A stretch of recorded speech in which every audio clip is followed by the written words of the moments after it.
Hello les amis, j'espère que vous êtes en forme. On se retrouve sur ma chaîne YouTube pour une nouvelle vidéo, une nouvelle série d'ailleurs, consacrée au PPL, donc push-pull leg pour ceux qui connaissent pas. Donc qu'est-ce que le PPL? Eh bien, c'est tout simplement une méthode de répartition de l'entraînement qui consiste tout simplement à séparer les muscles responsables de la poussée, à savoir les pecs, les deltoïdes antérieurs et les triceps, les muscles responsables du tirage, donc tous les muscles du dos, les biceps et l'arrière d'épaule, et les muscles des jambes. Bien souvent, il est répété 2 fois par semaine, c'est-à-dire qu'on a 6 jours d'entraînement, donc 2 push, 2 pull et 2 legs, ce qui permet de créer un volume plus conséquent et d'augmenter la fréquence de travail sur chaque muscle. Ses avantages, comme je viens de les citer juste avant, c'est pour son volume et sa fréquence de travail. C'est une méthode que j'utilisais sur mes débuts en musculation et qui m'a permis de progresser de ouf. Je pense que cette répartition du travail correspond bien plus aux débutants qu'aux experts en muscu. Je vais m'expliquer. Donc quand vous êtes débutant, vos charges sont pas encore bien lourdes et que tout votre corps est un point faible, je trouve cette méthode idéale pour pouvoir travailler chaque muscle 2 fois par semaine. Donc ça vous permettra de prendre plus d'expérience assez rapidement, c'est-à-dire que vous allez vous approprier dans un premier temps les mouvements de base comme le développé couché, le squat, les tractions. Moi je pense que cet enchaînement 2 fois par semaine, il est favorable aux débutants, puisque quand on est débutant, on a du mal à vraiment pousser le corps loin dans l'effort.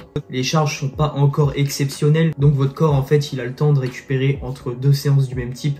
Alors que pour les experts, après ça c'est mon point de vue personnel, plus tu progresses, plus tu vas mettre lourd et moins ton corps aura le temps de récupérer. Je trouve que ce format est moins adapté parce que pour moi, plus tu avances dans la muscu et plus tu as besoin de temps de repos, d'optimiser ta récupération. Et après quelques années d'expertise, tu vas distinguer sur ton corps tes points forts, tes points faibles.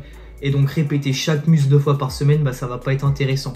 Par exemple, dans mon cas, je travaille pas les pecs 2 fois par semaine puisque c'est un point fort, tandis que mes triceps et mes épaules sont en retard. Donc je vais privilégier le travail 2 fois par semaine sur ces petits muscles plutôt que mes pecs. Bien sûr, après le PPL, il peut s'adapter à vous en fonction de vos disponibilités, de votre morphologie, de vos points faibles. Mais pour un expérimenté, je le conseille pas trop. En revanche, un débutant, moi que j'ai en coaching, qui vient me voir, qui me dit je peux m'entraîner 5 à 6 fois par semaine, et j'aurais tendance à me diriger sur cette méthode pour pouvoir répartir au mieux son entraînement. Ça lui permettra d'acquérir plus vite de l'expérience, d'ajouter beaucoup de fréquence et de volume sur ses muscles. Donc à travers cette mini-série, je vais te montrer des exemples types de séances pour faire un PPL parfait quand tu débutes. Dans cette première vidéo, on va voir la séance numéro 1, à savoir le push. Ensuite, on verra la séance jambes, je pense. Après, la séance de tirage. Et ensuite, on verra les séances numéro 2. Donc, si tu veux suivre cette mini-série, n'hésite pas à t'abonner et à activer la cloche. Moi, un petit j'aime, un petit commentaire, partage la vidéo à un pote, ça me ferait super plaisir. Donc moi, j'ai rien d'autre à rajouter. Je vous retrouve à la salle pour la première séance.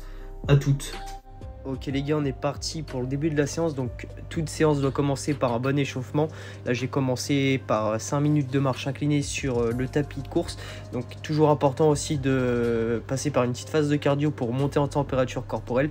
Donc l'échauffement il va préparer votre corps à l'effort pour éviter les blessures et aussi pour vous aider à performer. J'ai déjà fait une vidéo plus complète à ce sujet. Donc si vous souhaitez la consulter, je vous la mets dans les fiches là juste en haut à droite. Donc c'est une vidéo hyper complète et hyper intéressante pour pouvoir apprendre à faire un échauffement optimal. Donc là la seconde phase de l'échauffement, on va mobiliser les articulations qui vont intervenir. Donc là je vais échauffer tout ce qui est coudes, épaules, les poignets aussi. Je vais aussi échauffer tous les petits muscles qui vont intervenir dans un second temps durant la séance, à savoir les biceps, les triceps, les épaules, le haut du dos aussi qui va servir de stabilisateur pour mon premier mouvement qui sera un développé couché.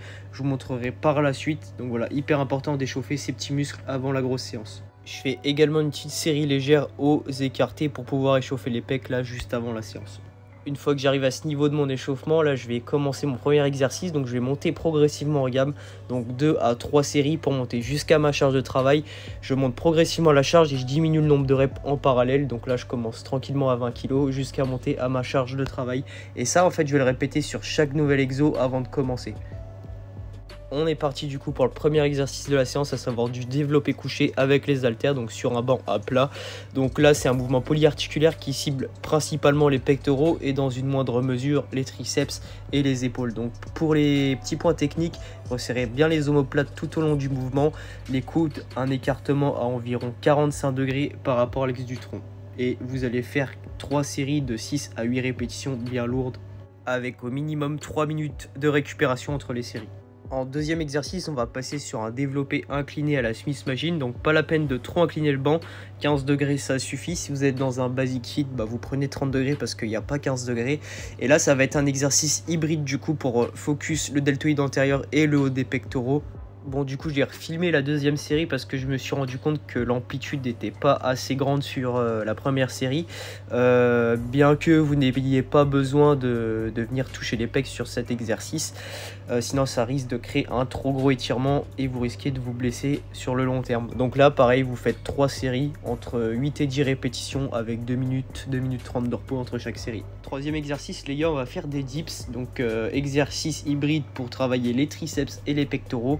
Là pareil, on va faire 3 séries entre 8 et 10 reps. Donc si vous êtes trop facile dans cette fourchette de répétition, vous pouvez rajouter du poids, vous lestez comme je le fais, ou alors dans le cas contraire, si c'est trop difficile, vous rajoutez un élastique et ça vous délaisse de votre poids. Donc là on vient de faire les 3 plus gros exos, les exos principaux de la séance push. Et maintenant on passe sur de l'isolation.